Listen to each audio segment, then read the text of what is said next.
to the Dice Tower. I'm Tom Vasel. I'm Sam Healey. Hello, everyone. Now, if you're listening to this, you might wonder why Sam is back on the show after we kicked him out 200 some episodes ago. I'm pretty sure I left of my own accord. You need to bring the mic in a little bit, I think it's. But we are here live from Birmingham, England. That wasn't a mistake. And this is our biggest European crowd we've ever had. And it's certainly a very enthusiastic one. I was telling Sam when we started, one time Eric and I did a show where there was 3 people. So we've gone up since then. We've done some live shows that had like 20, right? Yeah. We've had some shows that are low in attendance, so. And this one, they turned people away, for which I'm always sad to see happen, but at the same time, it's kind of cool. So we're here to play games. We're here for the UK Gaming Expo, and we have played games. Now, we flew in on Monday. Yeah. We left Monday and got here Tuesday. We slept on the plane, so this is the first time ever. I haven't had jet lag. Yeah. I think, because we haven't really stopped. No, we haven't had jet lag at all. It was basically like we just slept a long time, and then we got here at 11:15 Tuesday, and we just hit the ground running, literally, in some cases, because this guy walks incredibly fast. I have to tell him to slow down a lot because his legs are about, I guess, 5 inches longer than mine. When I was a kid, my dad would walk fast, and I would be like, "Dad, slow down," and he'd say, "My father walked fast when I was a kid, and I had to run to keep up with him, and so I'm doing the same to you, and now I do the same to Sam." But so we're passing it down. You're not my dad, though. That's the problem with that. So, to clarify something so that you don't have to ask this again, yes, we like the United Kingdom. Yes, we enjoyed London. People have been asking, that's the first question everyone has asked me. Yeah. And I also said that if we didn't, I wouldn't have told you anyway. But it was... I might. Well, the weather here is horrific. No, it's not. The weather here is very nice and pleasant. Well, he likes hot weather, so he loves Florida. He loves 90 degrees in the shade, Fahrenheit, of course. But I like the cold weather because I've got my own insulation, so it's good. It's not the cold weather though. I told you it's the lack of sun. I like the sun. It's my friend. It charges you. And I haven't seen it here except for like 10 seconds one day. It also gives you sunburn. Yeah, that's true. But anyway, we spent a couple days in London, and it was a fantastic time. We went to St. Paul's Cathedral. We went to the Tower of London, which they'll be renaming the Dice Tower of London. And we went to a museum. No, we didn't. Not on Tuesday, we didn't. No, I mean on Tuesday, Wednesday. Sorry, Tuesday, Wednesday. Yeah, it was a big blurry time frame. Whoever had the bright idea to put those that little whispering wall at the top of St. Paul's Cathedral, and then to allow people to walk up all of those 270 steps, I've got a special throat punch for you. So come see me if you have the guts. Yeah, that was not fun at all. Wow. And then the whispering wall didn't work because there's too many people up there. Oh well. Still enjoyed seeing the place. That place is amazing with the architecture. Well, yeah, I walked up the second and third flights of steps. Yeah, because he's found crazy. That the people who built that place did not have big monks, I guess, my size. But it was a lot of fun. The Tower of London was really cool. Yeah. I really like the city. There's just, everything is old and historical, and I like that. Because we live near Miami, and everything is hip and new. Yeah. And that's, sometimes that's cool, but there's no flavor to it. So, and the London History Museum, I saw the oldest board game in the museum, which I think might be the oldest in the world. There's some debate on that. It was designed by Rainer Knizia, who, if he was here, would be a better joke. I guess, yeah, maybe. He'll be at our 4 o'clock show, by the way. So this show's about board games, so we want to talk a little bit about some of the board games we played. On Tuesday night, we went to a small meetup of people, and we played Good Cop, Bad Cop. Yeah. Well, and we actually played 2 games of it because the first one was over in like 5 minutes. Actually, that's... Go ahead, tell It us might have about been that. 2 minutes. Yeah. So we played with the new expansion, which I don't remember what it's called, but it's the second expansion. It's not Traders and Bombers, it's the one after that. Right. And in this expansion, you have special abilities for your characters. Good Cop, Bad Cop, you are a good cop or a bad cop. And you are trying to shoot the leader of the opponent. So one person's an FBI agent, one person is a mafia leader, and they're trying to not get shot by the other team. Well, I said at the beginning of the game, if you ever get both cards, you automatically win. The agent and the mafia head Right, guy. but the chance of that happening is really small. I've only seen it happen once before that day. But I had a special ability, which let me give a card to somebody else. And I thought, oh, this is great. I got the FBI agent. I'm going to give the FBI agent to somebody else, and then I'm going to shoot them. I thought that was a clever way of using it, so I gave the FBI agent to Victor, who was playing with us, and he said, oh, I won, because he already had the mafia person. Rarely happens. And so everyone just looked at me. Yep. I'm an expert gamer. So we played again, and I still lost, I think. Yeah, because we were on the same team. We both lost. Yeah, the bad guys actually won. It was disappointing. And then we played a Cosmic Encounter, in which I don't remember what happened, so I may or may not have lost. You did. But it was a 4-player game, and I'm coming to think, it was a fun game, but I'm thinking Cosmic should be 5 or 6. Yeah, probably so. Most time. What were you playing? I played 2 games while they played Cosmic Encounter. We split up into a group. We had a group of about, 7 or 8? Right. And we split up into which two you should groups. split. Yeah. And we played, the first one we played was Small World. We played a 3-player game of Small World, which was really good. I won by, no, I actually lost that one. I'm getting mixed up. Lost that one by 5 points. And then the girl that won was the first time that she had played the game. And of course, the whole time she's saying how she didn't know what she was doing. No, that's garbage. And all of this kind of stuff. As a heads up, if you ever play a game with me, I am no longer accepting that. That's nonsense. No. It's always someone sitting there going, oh, I don't really know what I'm doing. I'm losing. No, you're not. You're winning. We know you're winning. We know you're going to win decisively. It was kind of a covert so just win. Stop it. It was kind of a covert win because she had the leprechauns, and the leprechauns allow you to place out a pot of gold on your regions, and if it's still there at the beginning of your next turn, you can take those pots of gold into your supply, and you have them as end of the game points. And so she was doing it. She did that for about 3 or 4 turns in a row, and we weren't really thinking about it because normally when you're counting points, you're just paying attention to the end of the turn when you're counting up all of your regions, and we weren't paying attention to the beginning of her turn.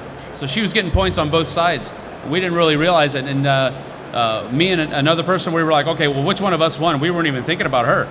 And so we said, oh, I got like, I don't know, 98 points or something like that. She got like, oh, I got 93. Oh, okay, oh, good game, good game. I got like 115.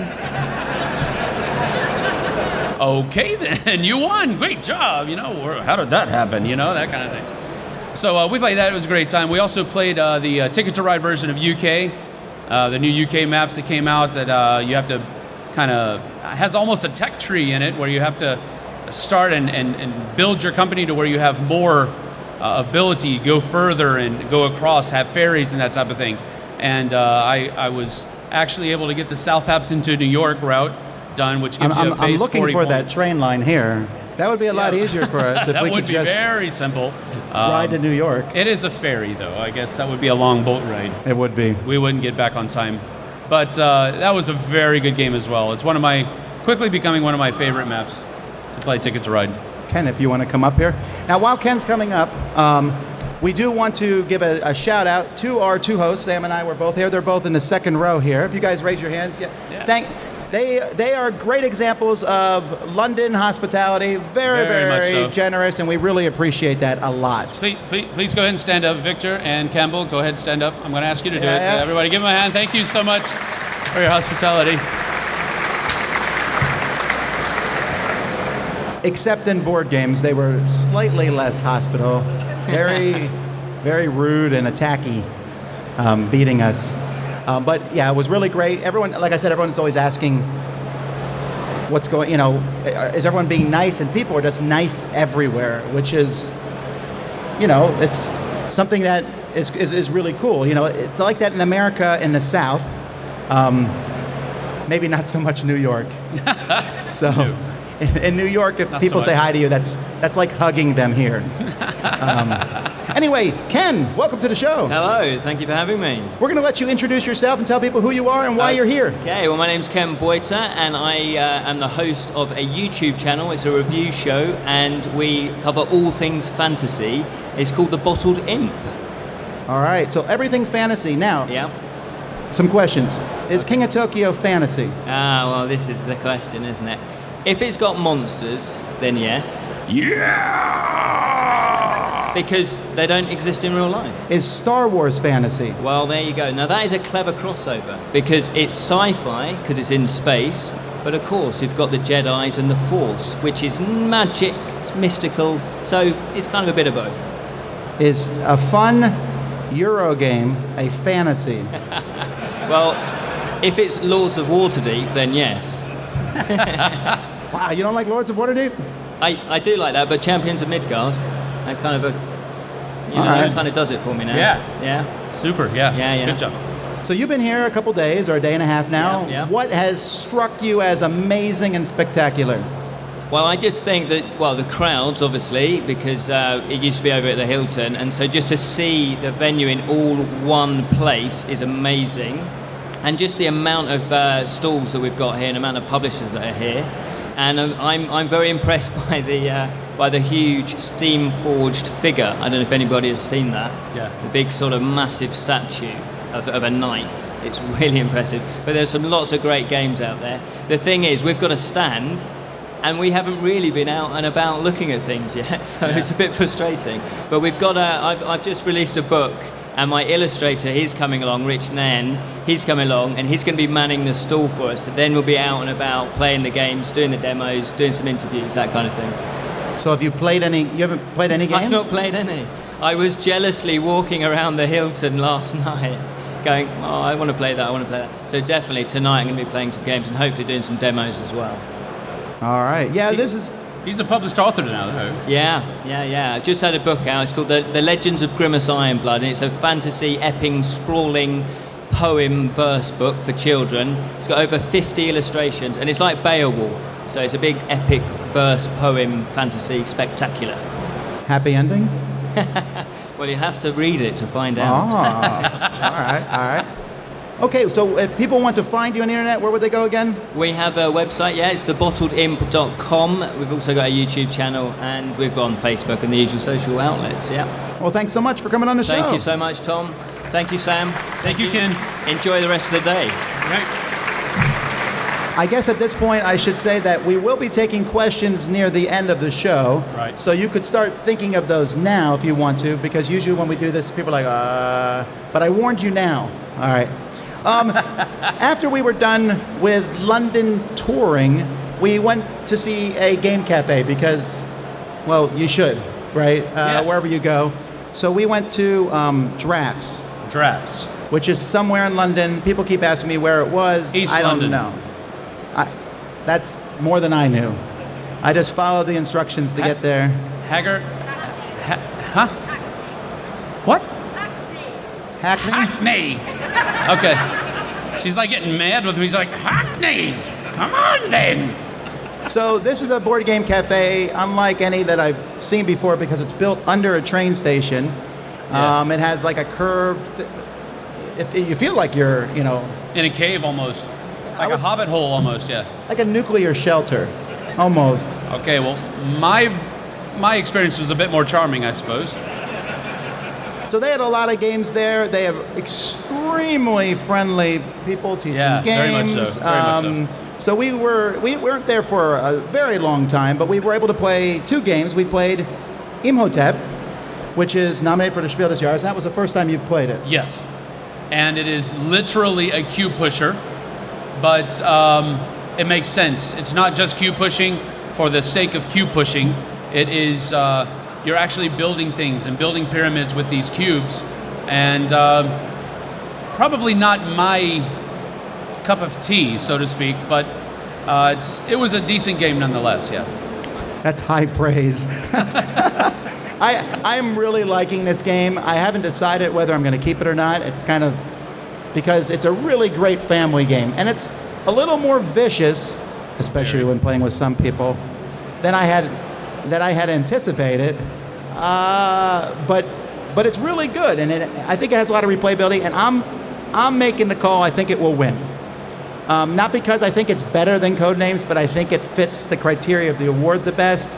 And I won't be upset if I'm wrong. I think all 3 candidates for the Spiel des Jahres are excellent games. So if any one of those wins, I'll be glad, unlike other years in which they've made horrible mistakes.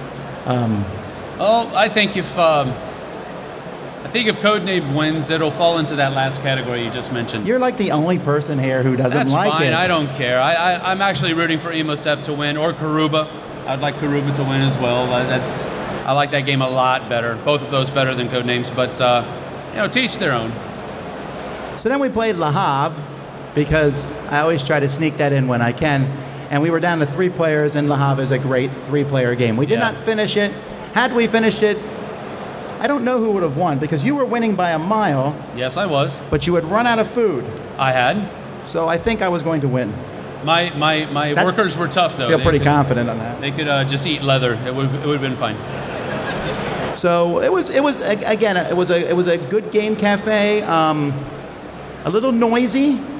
Inside there, we're kind of shouting at each other here, which actually happens at our game store too in Miami. It does, yeah.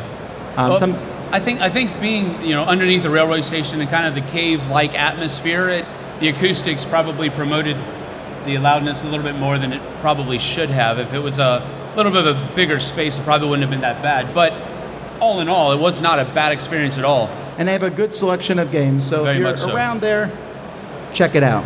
Yeah. Then, the next day, we came here. Hooray! Well, I came here directly. Sam decided to take a detour to visit the sheriff. I went, well, actually, he was away. I didn't actually get to do that. I would have loved to get a throw punch moment with the sheriff. That would have been good. But I traveled to Nottingham to go see a board game cafe there that's called the Ludarati. And I actually didn't even know that Dice Cup existed by the time I went there. I just know Ludarati because we're friends with Jay, and she works there. Speaking of which, come on down. Come on up. Don't trip or fall on the way, please. All right. This is Breacher 18 from Breacher18.com.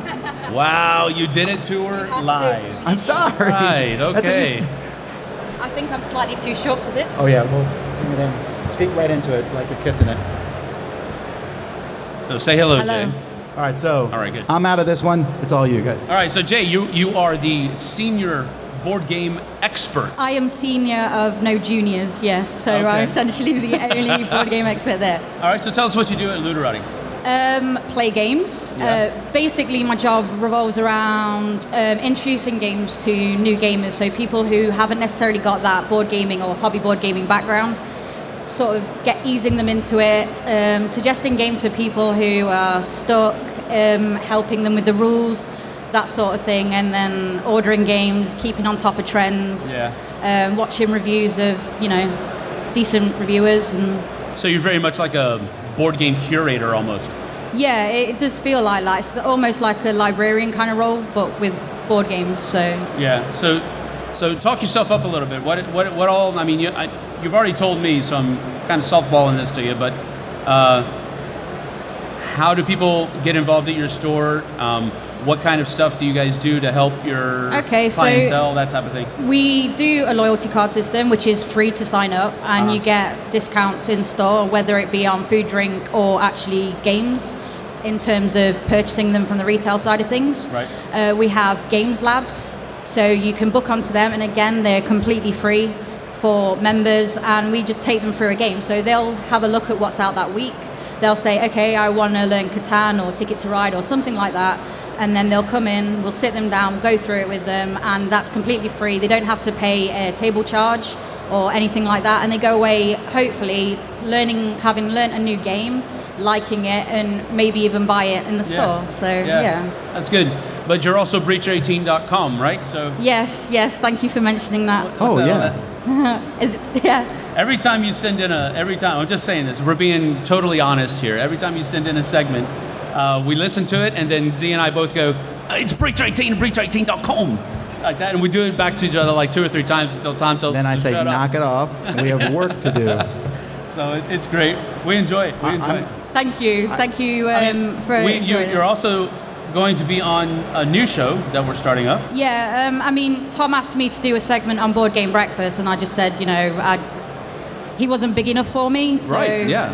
I went straight to the top, Right. bypassed Z completely. Yeah, absolutely. Board Game Blender, Yeah. So, Throat Punch Lunch. Yeah. You guys keep forgetting I edit this show, right? Throat Punch Lunch will be starting next Wednesday. Yeah, so check it out. Jay's one of our segment contributors. She's got a really good idea of, she's calling it Cafe Chat. Yeah, basically I harass people whilst they're playing games and paying for them, so... Right. No throat punches were actually delivered during the making of the show, though, so don't worry about that. I think we're going to have to keep saying that. We've already had Yes. people say that just sounds so violent. I know, don't you know you're promoting And then they go back and violence. play Blood Rage. Yeah, Yeah. right?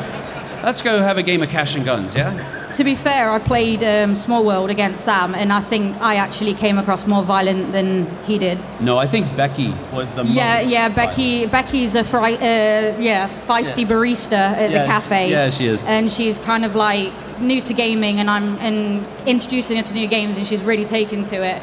And to be fair, you brought that side out of her. I've not seen her like that since, and to be honest, I'm not too sure I want to go back to work on Monday. Right, yeah. She started the game. I don't really like, these area control games and much too much confrontation. And by the end of the game, she's like, well, I'm going to kill you here, and I'm going to kill you there. just literally flicking chits at him. It was like, She was. It was a great time, though. We had a great time. Yes, I'm totally convinced that you bring that out of people. Because I feel that way. And I'm a very calm person in games. So, anyway, is thanks so much for incorrect. coming on the no show. worries. Thank you for Tell having us me. again how to find a cafe. Okay, so it's on Maid Marian Way in Nottingham. And yeah, with Ludarati.com, you can find it. Just type it into a search engine. And obviously myself, breacher18.com, if you didn't get that from these two jokers. Breacher18 and Thank you. breacher18.com. Thank you. All right, thank you, Jay.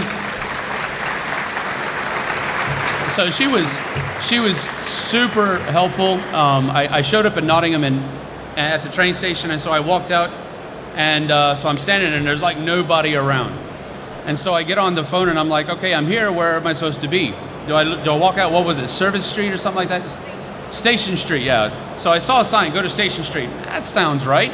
So I go out there. There's nobody out there. So I'm like, is this where I'm supposed to be? No, you need to be around the front. What was the street name? Carrington Street, yeah. So I'm like, I'm looking for street signs. No, there aren't any street signs. So I asked this guy that's saying, where's Carrington Street? And he goes, I think it's that way. And so I start walking that way, and she rounds the corner, and so we take a walk back to the store. I spend a couple hours playing a game, having a cafe mocha and that type of thing, and it's great. And then This is the most interesting story I've ever heard. What was that street name? I don't know that street name, but we walked. I don't know, it was about a 15-minute walk maybe. Yeah, it's not very far from the station at all.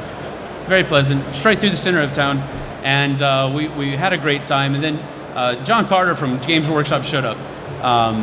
He's the, I believe, could be wrong, but I believe he's the international sales manager for Games Workshop. He showed up at the store, had a coffee with us as well, and then we went off to see Games Workshop's headquarters, Warhammer World. If you've not been, has anybody not been there in Nottingham? Okay, how many of those people with your hands raised don't like miniatures? Keep those. Okay, so even if you don't like miniatures and you really don't have any desire to play 40K or fantasy or any of that, this would not be a waste of time for you. They have 3 floors of a miniature museum that has been done from their beginning. It's almost like a span through history of all the models that they've done. They start with the little static miniatures that just a guy standing there with an axe in his hand or something like that, all the way to what they have now. They've got dioramas that are set up, and we're not talking these little dinky things that you can put on a table. We're talking 12 by 20, 3 stories high dioramas of stuff that they've used, the Forge World. And this is not a commercial, I'm just trying to say, it is a sight to behold, okay? So I spent 4 hours there, had a great time with all of those guys there. We're gonna be making a video. They allowed me to shoot some video, so be on the lookout for that as well. I think you'll be very pleased with that. Was able to interview some guys, so that's what I did, and then John drove me over here to Birmingham, and... Meanwhile, I was playing fun games. One of the things about conventions is, if there's new games, I'll play new stuff usually, but I usually wait till I get home, because when we play games at home, we will set the game up, and if we don't like the game, we are very happy to say that. Like, oh, this game's awful, and Sam's like, yes, and everyone's complaining because it's an awful game. When you're playing it with the designer, apparently that's a faux pas to do that at that point. So you're like, oh, interesting. So it's more fun for us to take those games home. So when I'm here, I play games usually that I already know how to play. So we played Cosmic Encounter again, a 7-player game of it, which is a great way to play. And I won single-handedly, first time ever. I'm very pleased about this. And how exactly did you come about doing that? Truth, honesty, and justice. That is a lie, and a double lie. Okay, well actually, I very rarely lie in Cosmic Encounter because it's very ineffective if you do it all the time. And in this game, I technically didn't lie. What I did was... No, see, if you have to say I technically didn't lie, that means I lied through my teeth. I just don't want to say that. No, I invited everyone to join me in an attack. I then played a card that killed them all. Seemed reasonable.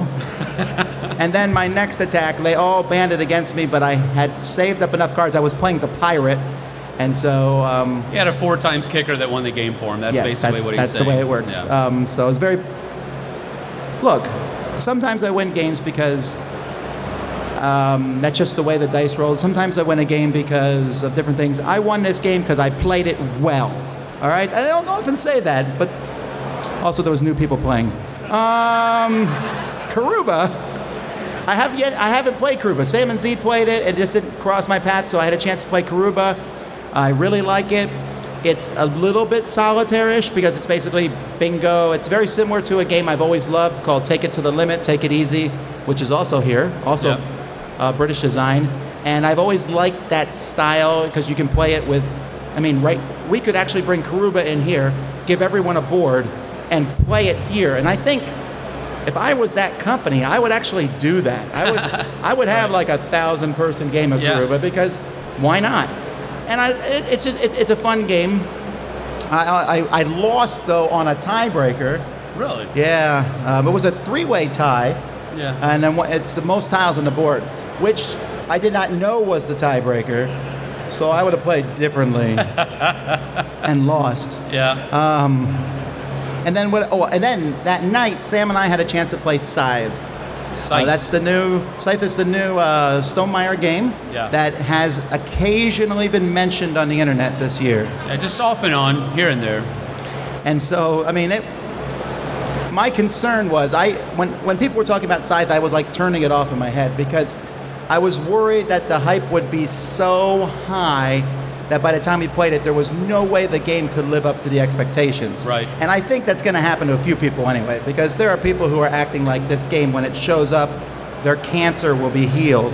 They will suddenly, their marriage will be mended, because this game is there. So we played it. We got whooped. By somebody who had already played it many times before, yeah. So when that happens, I consider second place to be the actual winner. So I had a good day. Yes. Lost in a tie, barely. Yes. Won Cosmic decisively. Yep. And I think I won Scythe. I came in dead last with Scythe, but I still enjoyed it, which is, I think, a good positive thing to say about the game. If you can just get your tail handed to you and still enjoy the process of that going on, then I think that's a good game. It's a little bit on the Euro side for me, but it still has a good mix of meaningful, substantive combat that brings it over into the hybrid field for me. So I really think it's a good publication. I need to play it a couple more times though. Right, it's really, production quality is just amazing, Yeah, off the right? charts. The artwork is what, I think most people backed it because of the artwork. The artwork, Yeah. I already used it as my screensaver at home. It's just great artwork. The plastic miniatures are really cool. Yep. The cards, it's a good system, and it's considered a hybrid, but like Sam said, it's way more Euro Yeah. than attacking, which is fine by me. Right. I like it. There's a few battles in the game. They matter. So that's good. I like that. And it didn't outstay its welcome. Now we No. played with 5, and I think I won't play with 5 again. I think it wasn't too long. It was a 2-hour game. I just felt like I get a little bored anyway. It has an Just waiting for my turn to come again. It has an interesting dynamic where at the beginning of the game, the turns are going a little bit longer than normal because you're trying to figure out what you're trying to do. But at the same time, you don't necessarily need to pay attention to what other people are doing. So at the front end of the game, the level of downtime that is... No! Okay.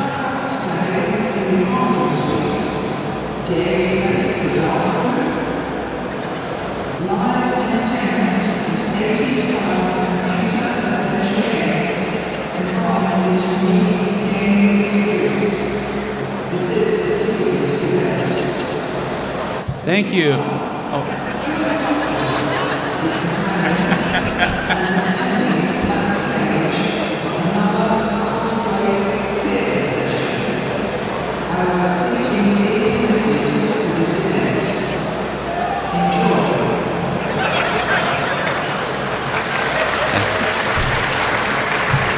She got more applause than we did. I guess so. Yeah, that's very good. Anyway, so at the beginning of the game, you have much more downtime because you're not really necessarily even needing to pay attention to what other people are doing. But over the game, that transforms into I need to be careful. I need to pay attention not only what I'm doing, but what the person on either side of me is doing, because what this person does will trigger something that happens on their turn with my things.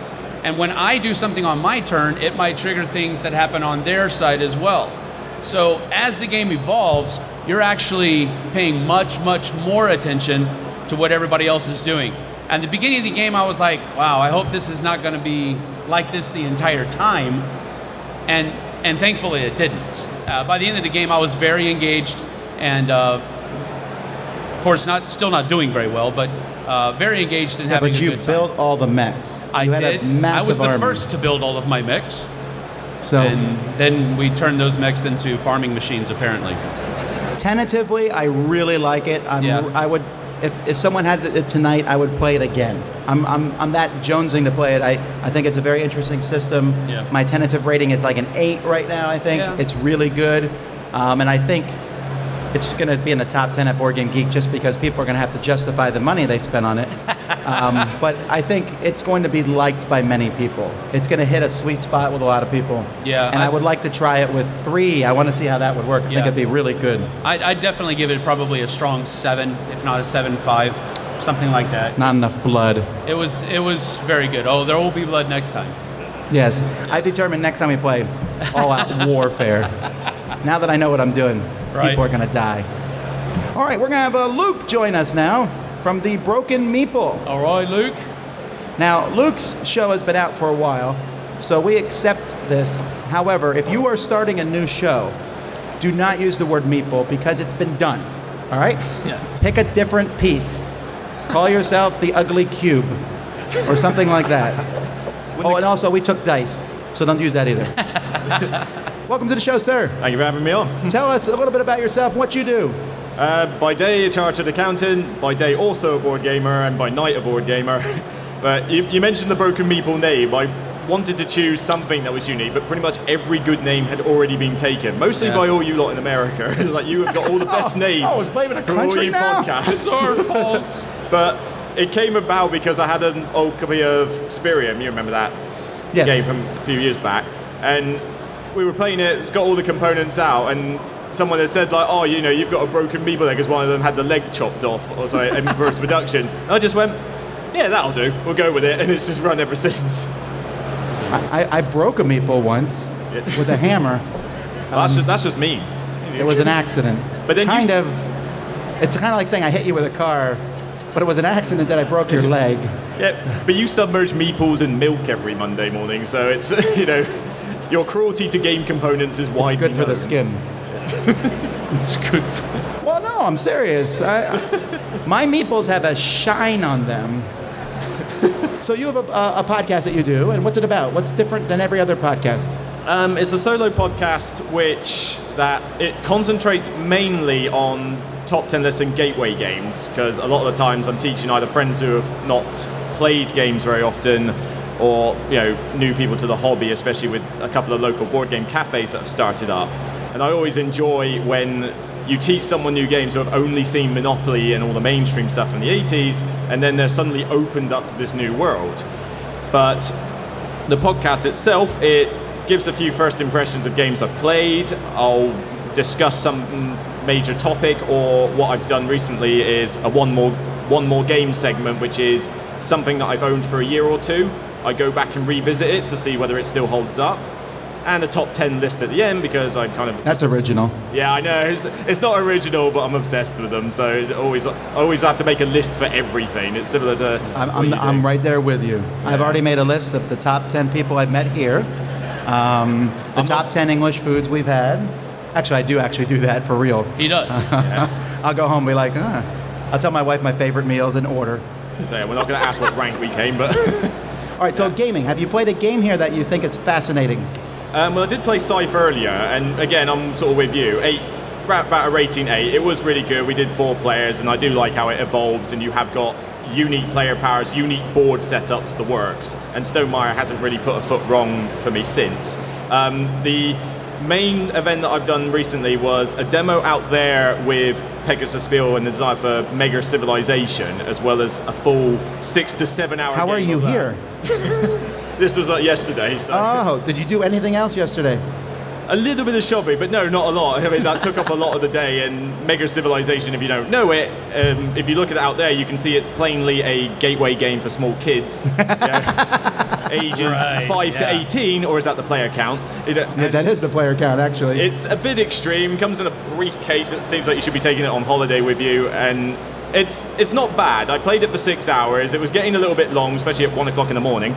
But it was quite fun to just have 14 people you've never met before just sit around, play a Civilization game for a while. And even though I do concentrate on gateway games, it's nice to break out of my comfort zone occasionally with something a bit more heavy now and again. Although that's going to extremes. I much prefer... See, that worries me, though, that you played this long game and you said it was okay. If I'm going to play a game that long, it better be amazing. That was my thoughts. It didn't seem like it was worth all the effort with that. But a lot of people enjoyed it there still, and I can see where the audience is. There's a lot of heavy players out there that will enjoy those ones that go on for 8 hours. I mean, they like 18XX and similar. It's that similar sort of heavyweight, and it will do well, and it does look the business in that case full of components. So you had a 14-player game, only takes 6 hours?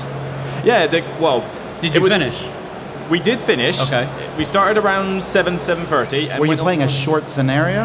Yeah, this is the thing. I knew it. It was called the quote-unquote short game, and anything that's short and takes 6 hours is just lying. That's not good. But still, I think it's fascinating, though, that you can have 14 people playing a 6-hour game, and you do finish it. Would you do it? No. Yeah, I'd much rather, if I'm going to play a game for 6 hours, I'm going to play Twilight Imperium 3. Yeah. Thank you very much, yeah? I'm so surprised. Yeah. To be fair, I don't mind that, but it hasn't just been the heavy ones. Today's been playing more games. We got a tester of the Escape from the Aliens and Outer Space. Oh, it's a great game. Which I agree. We barely did like sort of half a game just to show the mechanics, and instantly bought it because it looked right on my street with the dry erase boards and that. But the other one that I bought technically won it in the competition, but was the second edition of Pursuit of Happiness that Artipia Games is doing. Ah, yeah. This one, since I got the S, and I have been touting the praises of like no other. It's essentially, if you've not seen it, check it out at the booth. They've got a demo there, and it's what I like to call Game of Life Euro Edition. Yes. But it's like a sandbox game. in Game of Life, you just roll a die and see what happens to you. Whereas in this one, you choose how your life goes. And it's mainly about the stories that you tell for how your character evolves. Like a friend of mine who managed to, you start off at teenage and go up to death, which is a bit morbid, but my friend played a game where when he got to senior age, managed to become leader of a motorcycle gang as well as a ninja after previously obtaining personal enlightenment. If anybody out there has a grandfather who meets that criteria, please introduce them to me after the show. It might happen. Yeah, so it looks really good. I think it was my daughter's favorite game from last year, actually. She really liked it. It's quickly becoming a top 20, possibly even a top 10 contender for me. Wow. I like the variety games where I can do my own thing. If there's a lot of variety in the game, chances are I'm going to enjoy it. And with Pursuit, I can decide what I want to do. You've had games where you've done nothing but projects, some where you've just hoarded items, some where you focus on raising a family. You can choose any path that your life takes. And it's still fun whether you win or lose because you just lay out all the cards in front of you at the end and just tell your life story. And it's much more interesting than just simply, I drove my car around the track and picked up a load of pegs.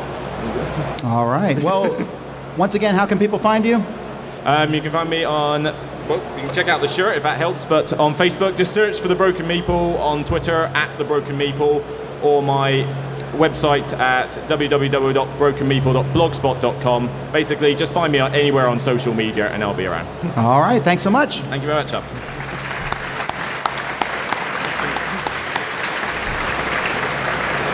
So the first question everybody asks me is, how do you like the United Kingdom? The second question is, how does this game convention compare to the American ones? We're going to ask that all the time. Yeah. It's okay. It's good. It's a little smaller than Origins. Not much smaller. No, not at all. Not really. It's much smaller than Gen Con and Essen, but that's not a bad thing, right? Right.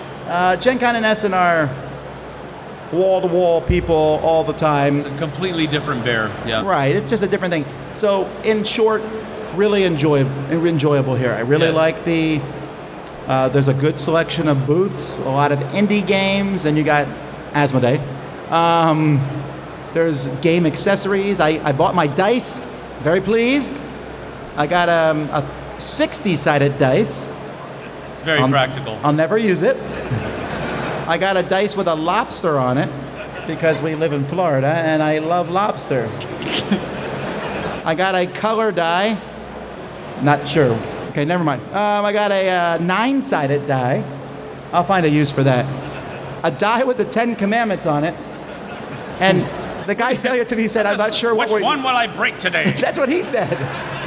My God, that's great. That would be really bad. Round dice. Let's see. This is an 11-sided die. A gold-ish die. I'm going to pretend it's gold. So I'm really happy with this. This is great. I also got some little jewels. I love gaming accessories. It's a weakness I have. Huh? I love gaming accessories. It's a weakness I have, I think. Huh? Yeah, okay. That's enough. I've said it twice. Hi, I'm Tom Vasel. And I collect dice. Yes. I don't collect board games much anymore. I mean, I have the collection, but I don't collect them to collect them. Dice, though. But I'm always excited when I open a box of a game, and it comes with a pair of dice, and everyone's supposed to be rolling these dice, and I'm like, oh, wait. Yeah. I got more dice. It's his moment to shine. Everybody can have the dice. Wait Let's pass here. them around. Or the dice don't match the theming, right? Feast your eyes on the glory that is my dice collection. That's really how it feels, Yes, right? I know you. I know. That's exactly. I'm trying to tell them. So another question we get asked is, what's the hot game? What's the big game? And we get asked that at every convention. At every convention, I always have to say, I don't know, right? We don't, Right. Because we wait till we get home to play them again because of that whole designer, you don't want to make them cry. Yeah.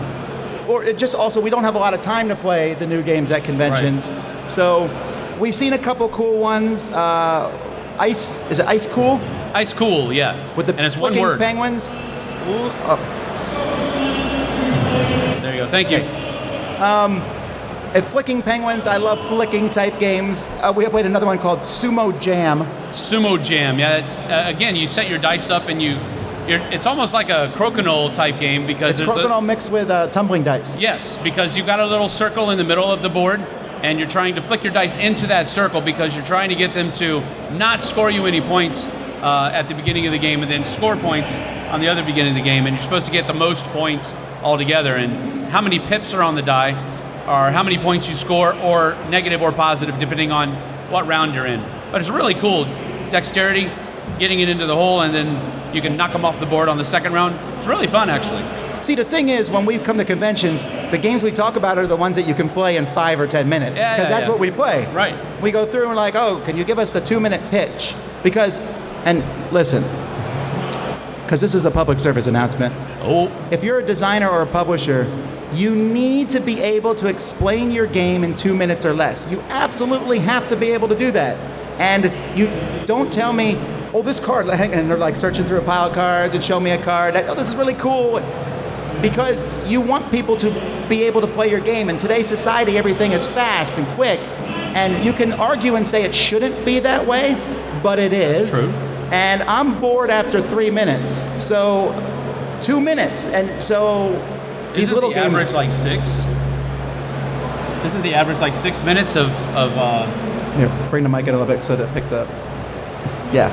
Isn't the average like about 6 minutes For attention keeping span? your attention, that type of thing? Yeah, like what we learned when we were teachers, like you teach for 50 minutes usually Right. in America, and I think they said like 6 minutes of that was retained by the students. Yeah. And it really is true. So anyway, when you're showing a game off, you need to be able to do it well. So we see this everywhere we go, because we go from booth to booth, and I'll say, okay, can you give me the pitch quickly? And they're like, wow. No, but that's not a bad thing. That's not a negative thing about your game. It's just that I want to know the points of the game, and that's at the Dice Tower. You know, we try to make our reviews quicker.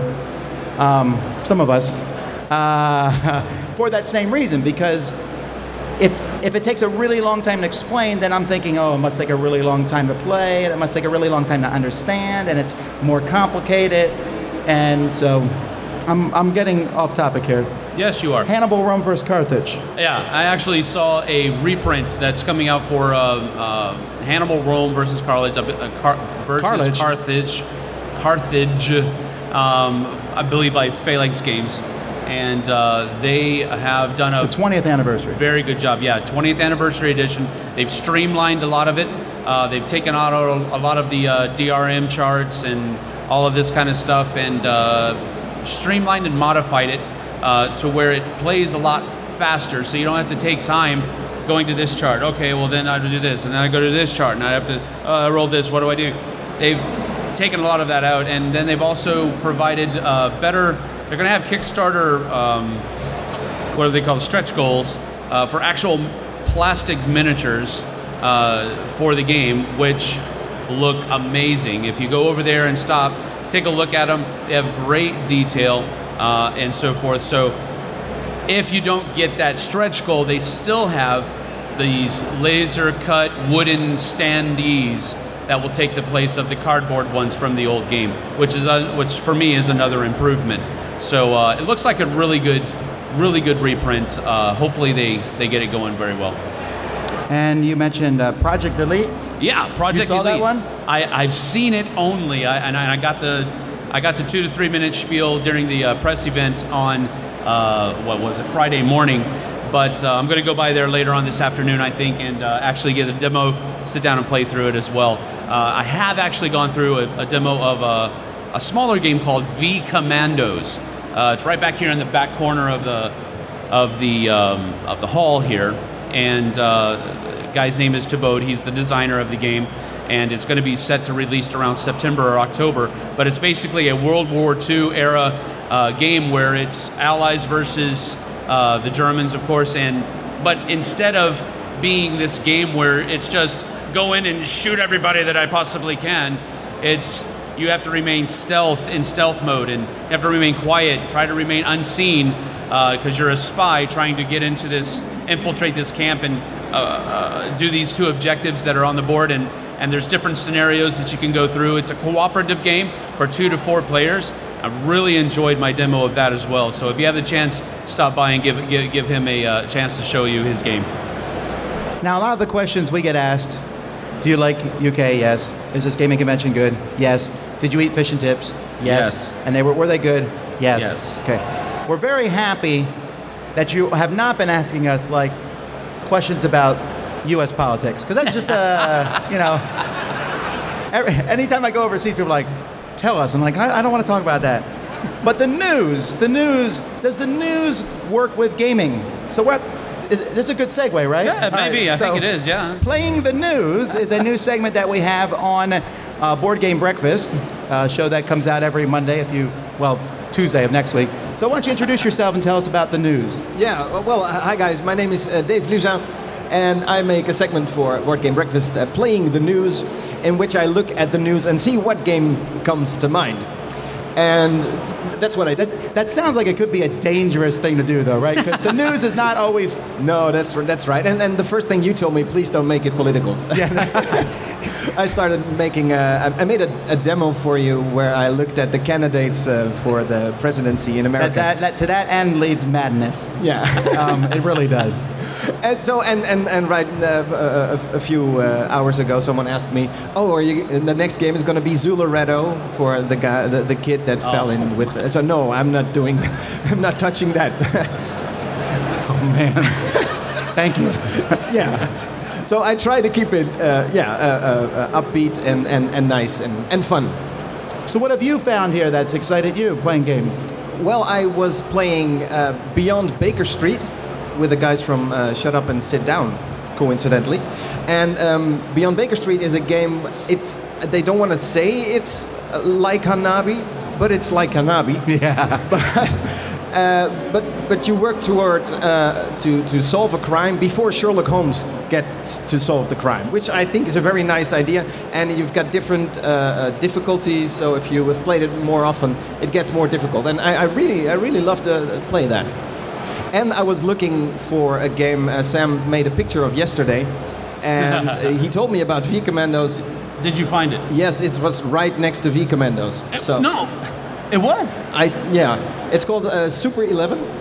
What's it called? Yeah, Super 11, right? Super 11. It's a soccer game in which you're rolling a dice and trying to make a goal. I really loved it, and I thought, playing the news is a bit hard for me. I'm from the Netherlands, and with the Euros starting next week, it's a bit harsh for us.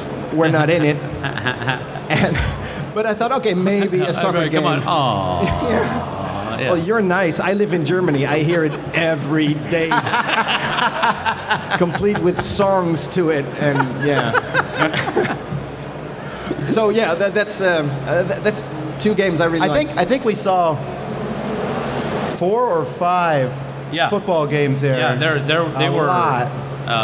inordinately a higher percentage of football games that are made today. So that were here being shown off in the press event. So that's actually pretty neat. Yeah, I think that the two biggest categories I saw here were football games and abstract strategy games. Yeah. There's a lot of little 2-player abstract strategy games here too, or 3 or 4. And then fantasy. Oh, once again, how can people find you? The Happy Luza. Hopefully, I will get my own YouTube channel name if a lot of people more like my. You should call it Dice Meeple. Yeah, I thought of that. Then I thought of flicking brunch or something with a meal in it. Maybe that helps. But what was that? Give it a name with a meal in it, brunch, something like that. Yeah, we considered brunch, and Z rejected it for blender. Yeah. So, well, we'll see. Yeah. You can see the Dice Tower. We occasionally think about food. So, anyway, thanks for coming on the show. Yeah, welcome. All right. Well, we still have some time, I think. But if you have to leave, we won't be ultra offended. But we're going to take some questions now. So if you have a question and maybe you've been just like burning at you, if you could raise your hand and we will we'll have you speak into the mic so that we get it for our sound here, and then we will do our best to answer it. So you can pick that way. Yes, ma'am.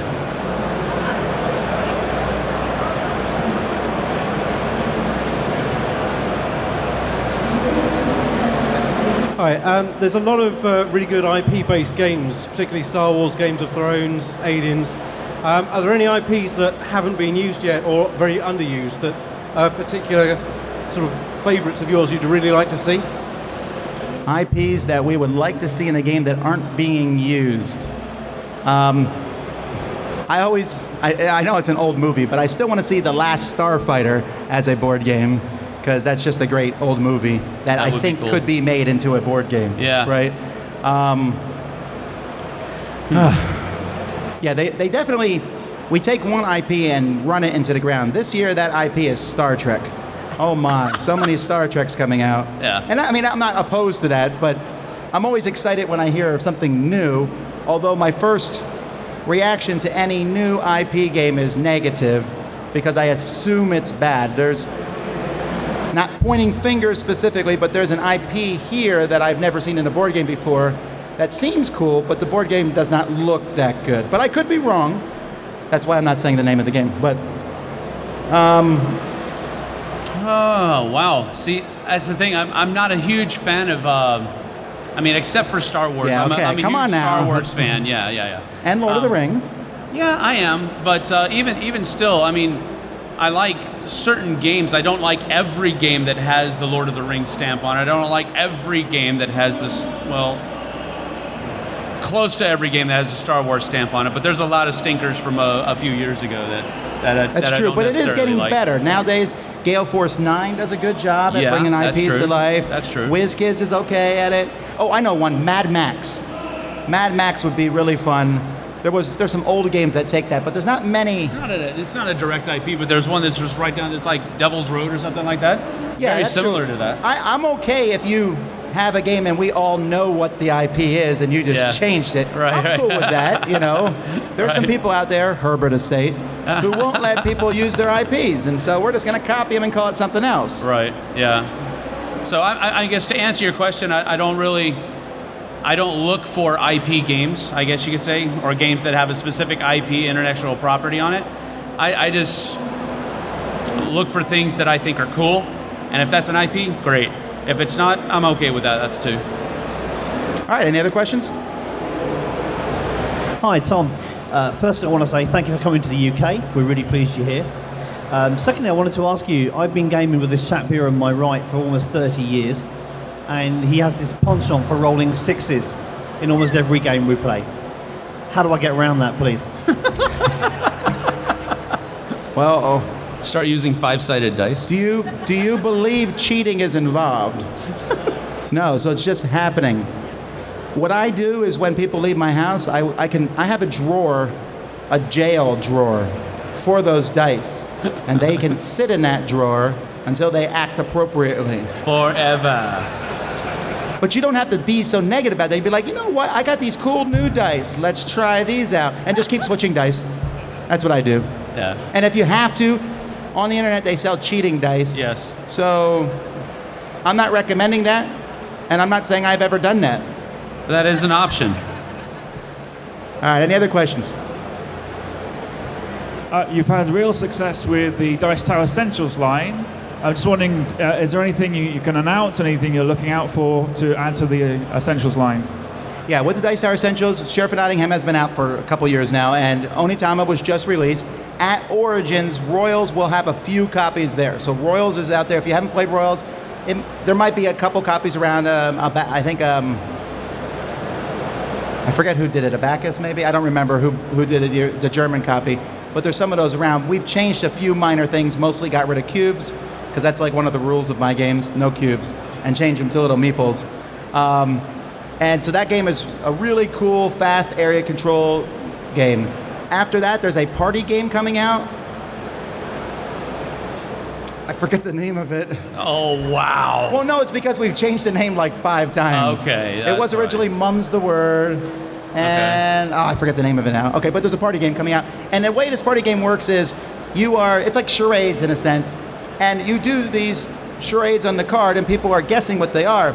And if they guess correctly, they get points. But if they guess incorrectly, but everyone else also guessed incorrectly, they will get points. You won't get points. But like if you're doing this, we're like, oh, that's definitely a bird. And you're like, no, I was being this, you know.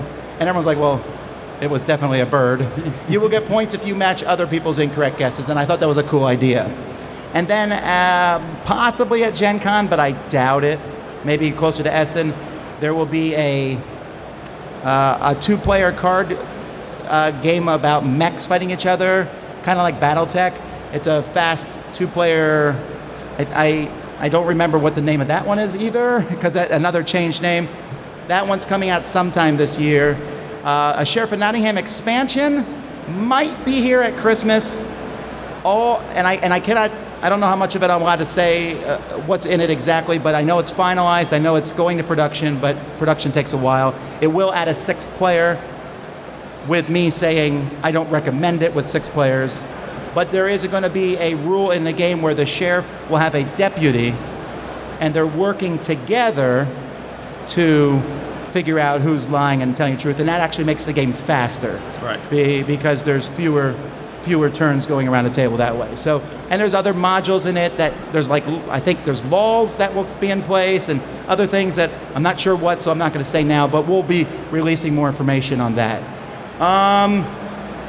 We are also redoing a game that came out a few years ago. I'm not going to say the game, but it's done by a well-known designer, and the game kind of just fizzled because the company who produced it didn't promote it at all, and then it just kind of fizzled out, but I love the game, so that one's being reproduced.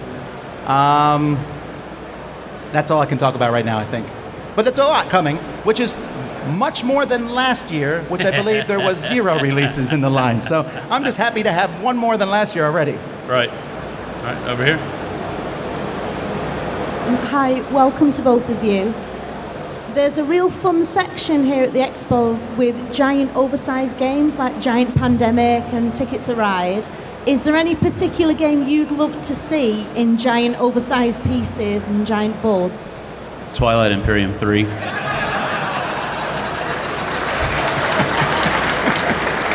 Think about it now, think about it. If they had, I don't know. No, come on. 1/32 seconds, we'd have to play it in the lake out there. They would need a tractor trailer truck. Exactly. To bring in all this stuff. Right. And we have drones that are the actual ships, and you have to fly them around this. That would be cool. That would be very awesome. I will say one of the coolest oversized games I've ever seen was a Robo Rally. Yeah. Where they had actual robots, and you fed programming chips into them, and then they would move. They were made out of Legos. Lego bricks, and they would move around. But as for what I would like to see, it's interesting because I was over there looking. I love giant games. I always find it interesting. Sometimes I come in and there's like, hey, look, we had a giant version of this game, and I thought, who was asking for that? Like at Origins last year, they had tin cats. Cats on a tin roof. I didn't know anyone wanted a giant version of that, but it was there. Flick 'em Up is a cool. Tumbling dice. Yeah, that would be cool.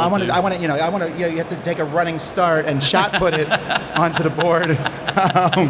Pitch car, where you have to use a baseball bat, a cricket bat to move it. Hockey stick. Man, I'm trying to think of a realistic good answer. The new one, Imhotep would be cool. Giant size version of that, the big ships and everything. Where you have to actually row them to shore? I'll keep thinking about it. Maybe it will pop up later on. Right. Right there. Anybody else? If you could retheme any game, what would you retheme? If we could retheme a game, what would it be? Okay. I have a whole pile. If it has something to do with trading any kind of goods in a Mediterranean type area or any other ocean. In fact, basically, if your game says the name of a geographic location, I would say, are you sure? If I can change the name of that location to another one and nothing changes about the game, I would retheme that. Also, there's a lot of zombie games out there. Come on, do something else. Let's retheme them as mummies or something different. Oh, you. A mummy is kind of a zombie, kind of. Yeah, they are zombies, but they are much more. They're nicer to look at. Okay. And they have a pleasant name. Oh, mummy. Oh. As opposed to zombie. Oh, okay. Zed. I've said this. We've actually had this conversation before, and I'm going to sound like a broken record because this will have been the third time that I've mentioned this game. However, but I am fairly confident in faux confidence, of course, that Twilight Imperium 4 will be It's Star not going to Wars. happen. I'm telling you now. Twilight Imperium Actually, Christian Peterson is 4 here, if you hear will us. be Star Wars. Christian, I know you can hear me. Twilight Imperium 4 needs to be Star Wars. Maybe if I get Twilight Imperium 4 needs to be Star Wars, Christian. Thank you. Hear me. I don't know, we'll see. Tom, over the years you've been privy to a lot of the gossip. What's been the hardest thing to hold under your hat? I'm sorry, I didn't. I'm privy to something. So you've been privy to a lot of the gossip and the news over the years. What's the hardest thing you've been have to hold back from announcing? Okay. What's the hardest secret you've had to The hardest keep, I guess? secret I've kept. Well, Merchants of Venus, when they announced the reprint of that, I knew about it and Eric didn't. So there was that. So that was kind of. That wasn't hard to keep though. That secret. I knew about this King of Tokyo reprint that they just announced yesterday or today, or I knew about that for a while. There's a lot that they tell me, and sometimes I'm sitting there thinking, what am I allowed to talk about, you know? I know that some people have said that we're doing this, and I'm like, oh, when can I tell people? And they're like, next year. Then don't tell me. And nowadays, some publishers will come to me and like, do you want to know what we're doing? No. Unless I can tell people, because what's the good? Yeah. But now I can tell people. I can tell Sam and Z. Yeah. And then I was like, don't tell anyone. Z's like already tweeted it. Yep. And then I have to check to make sure he was kidding. Right. So, yeah, we find out about stuff sometimes. Some companies are very. I mean, I have like listings of companies like how strict they are. Games Workshop and Fantasy Flight are the they will announce it when they announce it. And you will find out when you find out. And if you find out early, if you tell anyone, we will kill you. So there's that. And then there's other people who are like, we're going to tell you about games we're doing 6 years from now. I'm like, thanks. And we're going to send out an update every day about it for the next 6 years. Yeah, okay. Yeah. And sometimes people get upset about that. They say, why are companies not telling us stuff ahead of time? It's because two main reasons. One, you want the buzz to be when the game comes out, right. Not a long time before the game comes out. And also because I know this is hard to believe, but occasionally board gamers complain. And online it's a little bit worse. And they will just scream and yell, and you said it was coming out in March, and it's coming out in April, and March was my birthday, and now it's ruined because this game didn't come out, and there's no other games that I could be playing. I only want to play that game, and it's like, come on. And it's very wearying for a publisher to show up at a convention, and everyone's like, so when's it coming out? Well, we had a slight delay. Are you kidding? You had a delay? Well, you know, there was a strike. Happen. Like a couple years ago, there was a strike out on the west coast of America of the shipping people. Shipping services, and everyone, you should have known that strike was coming. And, you know, I still want my game. And people really get mad about these toys we're playing with. Yeah. So that's why they don't tell you. Right, and if good. you have a company, you shouldn't tell people too far ahead of time. All right. Going back to what you said about board game designers should be able to explain their game in 2 minutes. Tom, could you explain Nothing Personal? Right. Well, yes. I'll show you what I'll do. I'm not saying they need to be able to explain the game in 2 minutes, but they need to give me the pitch. So for Nothing Personal, I would say in this game, you are playing as a mafia family, and you're playing against other people. You want the most respect because that's what we deserve. And in this game, you are going to be manipulating people to get into the top position. You're going to be attacking other people. You're going to be making deals with other people. You're going to be corrupting people by placing influence, and you might control someone, and then someone else controls that person. So there's this back and forth, and it's a vicious game. It takes about 5 rounds. It's about 2 hours, maybe 30 minutes per player. Plays very well with 3, 4, and 5. I think it's best with 4, and it has a fun gangster theme to it. And that's it. That's all you need to say, really. No, that's not clapping, because you can do that with almost. I could do that with Twilight Imperium, right? Because you just have to be able to explain it quickly like that, and that's what I want to hear. I literally have people say, well, you can do this, but if France is in the middle of a recession, on turn 6, why are you telling me this? Or they'll say, well, this artist here, we worked really hard to get this artist, but he was busy because he had he started a new job. Why are you telling me that? Why are you telling me the name of each street you walked on? That's stuff that just... All right. Do we have to end? Okay, so we'll take a few more questions and then we'll close. But that's all we have left is questions. Anybody else? And there's actually another question and answer time tomorrow. So if you wake up tonight, you're like, I should have asked that, you can still do it. Oh, if there is no questions, we'll just end. There's one over here and there's one over here. I'm just feeling sorry for Z, and I'm just wondering what you'll take back and say you're really bummed that that you missed this in the UK. We didn't buy him anything, did we? No, and I don't remember him bringing me anything back from Canada, from Niagara Falls. So tit for tat, yeah. I mean. When we're at home, when we're working, Z will talk about Niagara Falls and all the fun he had, and Sam's like, Exactly. And then Sam's like, oh, I'm going to England, and Z's like, now I've got ammo for return volley. Okay. The happy thing is, I went to both. Yeah, we'll probably pick him up something, I don't know what, but yeah, good idea. I'm not. Yeah, Mark up here.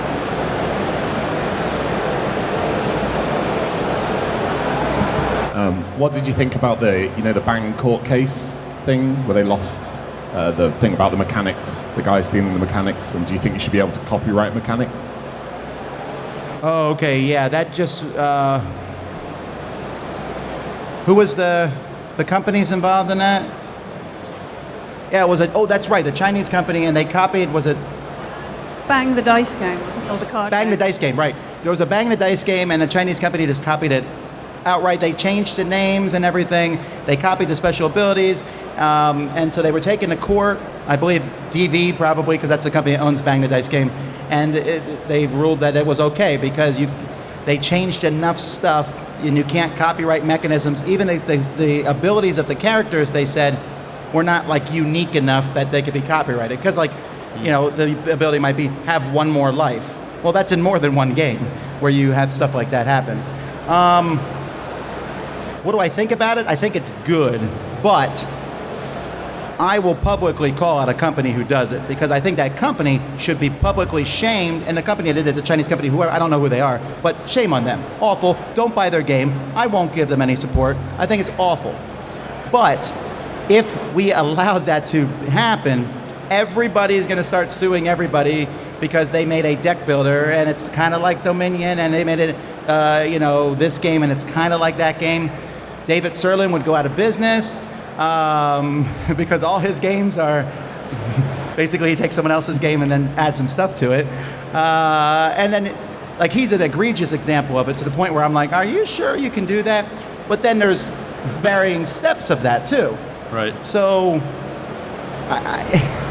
let's not open that door. I think we should let the customer decide to that degree. I think it's very interesting because, but I don't know what it's like here in Britain, but in America, litigation is so frustrating and it so hampers everything we do. Oh, you can't do this. When we were at Niagara Falls, I had some friends who wanted to go play basketball, and they had to take out $1 million life insurance policy on each person so they would not get sued if they accidentally injured themselves playing basketball. That sort of thing exists because of all this. So anytime the court shoots it down a little bit, I'm happier. It's not good for the company, but I think people like us, we can stand up and say, hey, they're copying. That's outright theft. Don't buy their game. Right. Now, as a side note to that, I will choose when that happens, when we call out companies, because I get a lot of emails, people are like, this company didn't deliver a Kickstarter in time. Will you please call them out? No, because I don't know all the details of everything. Right. That copying, blatant, obvious. But there might be other things going on behind the scenes. Sometimes a designer and a publisher are fighting publicly. We don't want to really get involved in that. We want to just promote board gaming. But if someone is stealing like that, I'm not promoting their game. Right. All right. How well does this fit into your schedule, and will you be coming back next year? Will we come back next year? Well,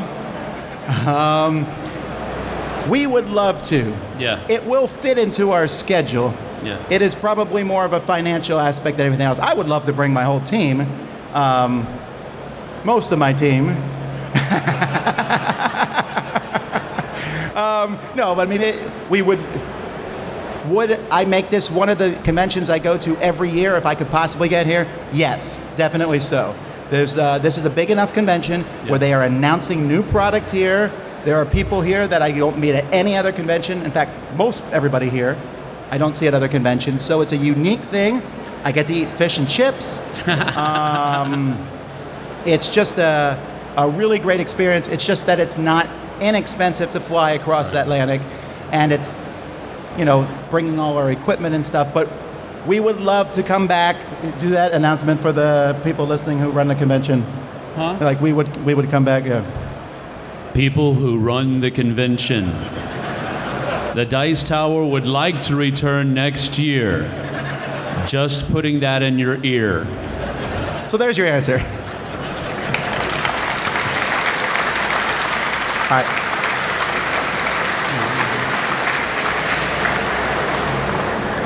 Hey guys, is there any long lost games that you'd like to see reprinted?